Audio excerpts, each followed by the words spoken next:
An incredibly important ancient scroll was found early on in the rush to comb the Dead Sea caves following the initial discovery of the scrolls by the Bedouin. It was discovered in situ in 1956 in what came to be known as Cave 11, but it didn't come to light until the late 1970s.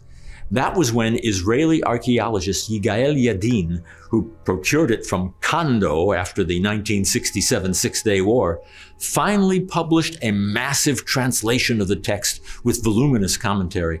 It is known simply as the Temple Scroll. It is the longest of all the Dead Sea Scrolls, at least 65 columns in length. Some of its content looks very early, dating to the 2nd century BCE. But carbon-14 dating places it between 97 BCE and 1 CE. Hercule Poirot here, the world's greatest detective. The Temple Scroll is astounding in its own right because it uses deliberately and repeatedly the secret Hebrew name of God, Yud-Hey, Vav-Hey, or YHWH, which, as we learned from the Damascus Rule, the members of the sect would not normally do.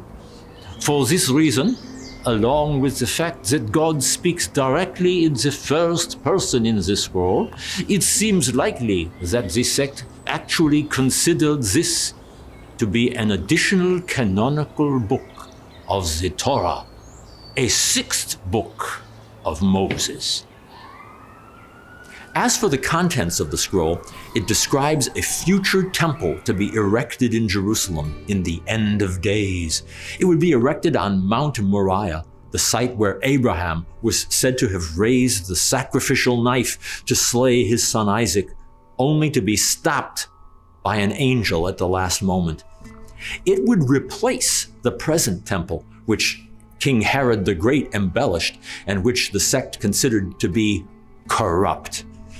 Its dimensions are hardly a realistic blueprint. The structure is absolutely enormous, dwarfing even King Herod's massive temple complex, which at the time was considered one of the wonders of the world. It's important to note that the Temple Scroll is not entirely hypothetical, describing some future day and age. In some ways, it gives us some valuable information on actual conditions during some of the most pivotal times in human history. Beyond describing the building, furniture, and cultic worship of the temple, it details sacrifices on Sabbaths and many festival days. The fact that the scroll features so prominently among the sectarian library underscores the likely reason that the sect broke away from the rest of Israel in the first place. At the heart of a great ancient dispute was the Jerusalem priesthood, comprising the party known as the Sadducees, who in the eyes of many had become corrupt. In fact, the ancient priestly class of Sadducees had allied themselves with King Herod the Great and his predecessors, who in turn was allied with the Romans. They had grown fat and complacent, their coffers being filled with the mandatory tithes paid directly to the Jerusalem temple. Incidentally, they also denied the concept of the resurrection of the dead. Because of this corruption, we can deduce that some people decided to abandon the city of Jerusalem and to retire to a secluded settlement in the desert. Among them were the Dead Sea sectarians led by the teacher of righteousness. The Qumran sect had its own priests, called the Sons of Tzadok, the true, genuine priests who have not been allured by the corruption of Jerusalem. They were to officiate at the new temple. But even this grandiose temple was only a human-made temple, perhaps only to stand until God miraculously reveals a heavenly temple, which will be established supernaturally. Could it be that the members of the sect were waiting for two temples, for a physical temple that they would build, and a supernatural structure created by God? God relates in first person that he will dwell with his people for eternity and establish this temple forever in fulfillment of the covenant made with Jacob at Bethel, Isaac at Gerar, and Abraham at Haran. V'akdasha et mikdashi bichvodi, asher ashkin alav et kvodi, ad yom habriya, asher evra ani et mikdashi. We should stress that the sectarians still respected Jerusalem and still respected the temple.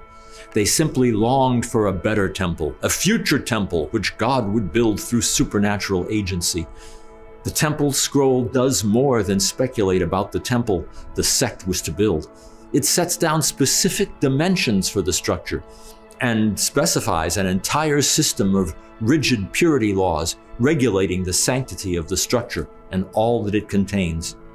We read, V'asita bait lema'alot, maseva b'bait asher tivne lishmi alav, v'aseh kachol asher anochi medaber elecha. As this scroll unfolds its vision, everything is represented in detail, including the nature of the sacrifices to be offered upon the altar. Additional pillared courtyards and chambers and enormous gates of symbolic meaning, everything is to be made according to the supernatural pattern revealed from on high. But the visionary edifice and its vast courtyards will never to be constructed, since the sons of light were destined to disappear mysteriously before the blueprint could ever be closed in reality. The scroll also adds two new festivals to the Jewish calendar: the Feast of New Wine and the Feast of Wood, following 50 and 100 days after the Feast of Shavuot, respectively. Bimei ha-Shabbatot, uvimei ha-Chadasha, uvimei ha-Bechorim, ladagan, latirosh, ulayitzhar, uvemoed korban ha'etzim, ba'ele hayamim ye'echal velo yanichu. With regard to the term new wine, we should point out that for the sake of healthful sobriety, common table wine, prevalent in the world beyond, was often replaced with what is called tirosh in Hebrew. It's rendered as new wine and consists of the unfermented fruit of the vine, essentially grape juice. This might well represent a sectarian accommodation to those who had taken Nazirite vows, which required perpetual abstinence from strong drink. Josephus wrote, "Nor is there ever any clamor or disturbance to pollute their house, but they give every one leave to speak in their turn, which silence thus kept in their house appears to foreigners like some tremendous mystery, the cause of which is that perpetual sobriety they exercise, and the same settled measure of meat and drink that is allotted them, and that such as is abundantly sufficient for them." The first section of this part of the scroll has suffered damage and cannot be discerned. Little is known about these feasts beyond what remains. How were these feasts celebrated? What particular rituals must have accompanied the consumption of a tithe, that is, a tenth of the grain harvest? A tithe of the new wine and a tithe of the oil. In what manner was wood to be burned as an offering? Such details are consigned to the realm of speculation. All that can be discerned from the ancient text itself is the date of the festivals.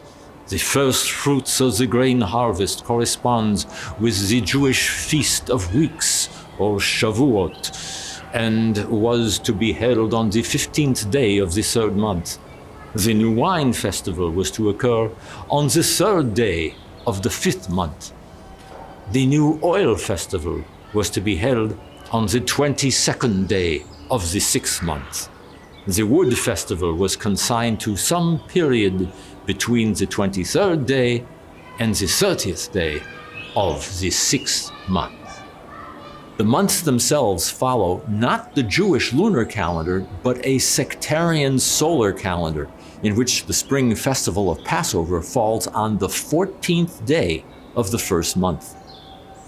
With regard to the sect's culinary habits, the scroll also provides some clues regarding foods considered fit or kosher, some of which might shock contemporary palates. Hashalach ve'achasida ve'anafa lamina ve'hadochifat ve'atalef kol sheretz ha'of ha'olech al arba shaketz hu lachem et ele misheretz ha'of tochlu ha'arbe lamino ve'hachorgol. The cormorant is a large bird related to the pelican, which lives in and around the water. Storks and herons are related to one another, both equipped with long legs and beaks. Such birds would have been hunted in the desert oases, which crop up among the cliffs intermittently, from Jericho to En-Gedi, well to the south of the main sectarian settlement. The hoopoe, known for its hoop-hoop call, is distinctive for the plumage on its head, fawn-colored feathers with black tips. The bat is a quintessential cave dweller, known to the crevices around the main settlement. Often feared across North Africa and the Middle East, the desert locust, or Schistocerca gregoria, is the species referred to in the Hebrew Bible and the scrolls of Qumran. While this passage is largely a reworking of the 11th chapter of Leviticus, the foods listed are certainly chosen for a reason and may provide some interesting details about the kind of diet the community is accustomed to. The temple scroll seems to depict a great sacrificial feasting, which shall take place in some splendid future age when a renewed priesthood shall officiate over the ceremonial slaughter of animals and subsequent consumption of copious quantities of meat, wine, and grain offerings. Reach nichoach lifnei Hashem, v'tikrav kol mincha asher karav ima nesech kemishpat. There's one more aspect of the temple scroll to consider, especially given its dating, and that has to do with its impact on the study of comparative religion. Yigael Yadin suggested that the scroll may help us understand the behavior of Jesus during his final days, specifically his movements. One rather mysterious passage from the temple scroll enlightens us a good deal here. The text maintains that Jerusalem is so sacred in its status that lepers are to be isolated to the east of the city. With that in mind, consider the gospel account that Jesus visits the home of Simon the leper in Bethany just prior to his triumphal entry into Jerusalem on what came to be called Palm Sunday. When Jesus was at Bethany in the house of Simon the leper, a woman came up to him with an alabaster flask of very expensive ointment, and she poured it on his head as he sat at table. Matthew 26, 6-7. Bethany, it just so happens, is located on the ridge of the Mount of Olives, due east of the city, and was likely the location of an ancient leper colony.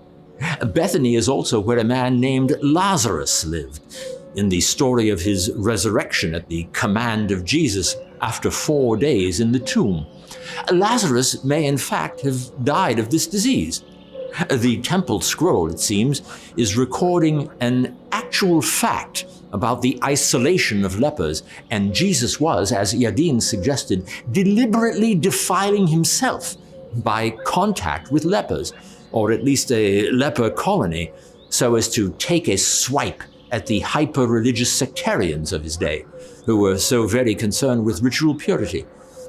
Contact with lepers is, of course, the worst thing one can do on the day before arriving at the holy city, and it may well be no accident that Jesus chooses to lodge here. One more interesting detail from the Temple Scroll tells us that crucifixion was a specific penalty used frequently in antiquity as a capital punishment reserved for traitors. The passage reads, Al pi shnaim edim va'al pi shlosha edim yumat, v'hema yitlu oto ha'etz. There is a final detail regarding Jesus' crucifixion recorded in the Gospel of John that is independently verified by the Temple Scroll. John writes, Since it was the day of preparation, in order to prevent the bodies from remaining on the cross on the Sabbath, for that Sabbath was a high day, the Jews asked Pilate that their legs might be broken and that they might be taken away. John 19:31. The Temple Scroll declares, Velo talin nivletama al ha'etz, ki kavur tekuvarma bayom hahu, ki makulale elokim ve'anashim.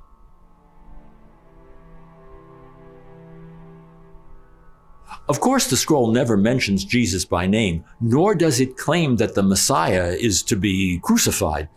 But the chilling description of this brutal death certainly verifies the fact of crucifixion and its meaning, branding the victim as one who has cursed his own people. In the final analysis, the Temple Scroll provides tantalizing evidence not only of the brutal realities of that ancient time, but of the hopes and dreams of this long-vanished desert sect, living in desert seclusion, yet tied in their collective psyche to the eternal, sacred heart of the Jewish faith. The rich intonations of this text reverberate across the centuries and into the present day. The sentiments expressed are truly timeless. There is, however, one additional text that may or may not be related to the Temple Scroll. It was pieced together from fragments and is known as the New Jerusalem Scroll. It appears to contain a detailed description of the holy city at the end of days. Its Aramaic text describes an enormous rectangular city enclosed by a wall containing 12 gates. Scholars are immediately reminded of the depiction of the New Jerusalem in the New Testament book of Revelation, chapters 21 and 22, as well as the eschatological vision of Ezekiel 40 to 48. A number of similarities with the Temple Scroll are apparent, though there are no direct literary links. It has been argued that the New Jerusalem Scroll is dependent on the Temple Scroll, since the measurements and data found in the two texts correlate well. But it has been argued to the contrary that there are almost no similarities between them with respect to genre, basic form and content, and architectural design. In any case, the text is intriguing enough in its own right. The city's dimensions are as follows. Veshavak socher sahur leparzita, brit shuk kinyan, talta amin, esrin v'chada, v'chadan achaziani, mishchat parzia kulhen, ben pirza la pirza, Shuk pate kinyan, shte amin, arba'in vetartin. The text explains that the main streets passing from east to west are 10 staffs and that the width of the street was 70 cubits. Another street on the north of the temple was 18 staffs wide. All of the streets were paved with white stone. Bottom line, however we understand this text, it certainly bears witness to the sect's fascination with eschatology and their particular vision of a new age inaugurated by divine will. Its far-reaching implications go to the heart of religious expression from distant antiquity to the present. Its sectarian voice, like that of the temple scroll, has awakened from long slumber and is speaking once again.